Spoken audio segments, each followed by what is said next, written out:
is your First Alert 5 weather with Alan Rose. And we want to start out by wishing you at home a happy Mother's Day. And these two ewes behind me, that's right, these are bighorn sheep. They're female sheep and they're known as ewes. It's spelled E-W-E or E-W-E-S. Geez, a little bit of spelling test there, Andy Cohen. And the two baby lambs up there on Mount Evans in Colorado. That photo sent in by Cindy Kuhn Photography. And this one, a nice looking sunset sent in by Joe Randall just outside of Leadville. As we look at the live radar, you can see in southern Colorado, fairly quiet here on this Mother's Day for most of the southern half of the state. So good news, as expected, not seeing any rain. We have seen a little bit of rain come off the San Juans of the southern Sangres, but let me show you where most of the activity is. A little farther south down to northern parts of New Mexico, just east of Taos and Angel Fire, right towards Cimarron, now moving east towards I-25.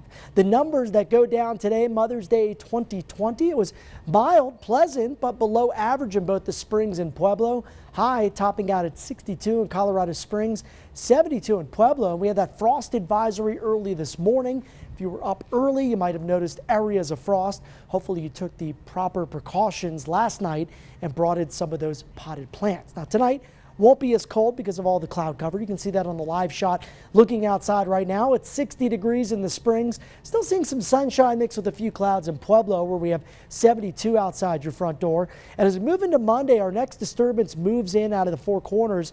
And at first, we're going to see rain develop in the mountains. Could see a few spotty showers during the morning hours east of the Front Range, east of the Pikes Peak region. But I think most of the rain is going to hold off until the afternoon and the evening hours. So you can see as we stop the Futurecast again around 6, could see some showers and storms right over the Springs, as well as out towards the eastern plains.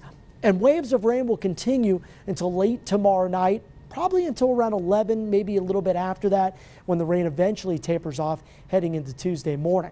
As for rain chances, tomorrow is going to be the big wet weather day, so make sure if you're heading outside to do any sort of errands, or maybe you go to work on Monday, some of us still doing that, make sure you have the umbrella and the mask as you head out the door.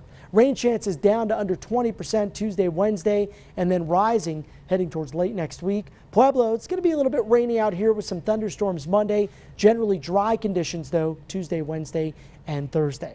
So here's a look at your overnight lows tonight. It's not going to be as cold, so I think most of us probably stay above the freezing mark. Could see temperatures pretty close to it around West Cliff, Monument, the Tri-Lakes, and Woodland Park. The Springs down near 40. Pueblo tomorrow will be at 67 here. Upper 60s, Walsenburg to Trinidad. See temperatures fairly uniform across the region tomorrow, but then we start to see those warmer numbers creep back in, drying out pretty quickly on Tuesday morning with windy conditions, and then warming up through Wednesday. Cold front moves in Thursday, bringing back a chance for scattered showers and storms late next week.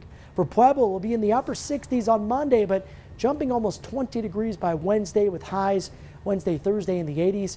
Canyon City will be at the upper 60s on Monday, Tuesday in the 70s, Wednesday the warmest day in the 80s. And for Woodland Park, 60 degrees on Monday, 66 Tuesday, and 70 on Wednesday. You know, Andy, we were joking earlier about my cousin Vinny. That's right. I kept wanting to say these two youths. Two youths. But it's youths. Two youths. Thanks.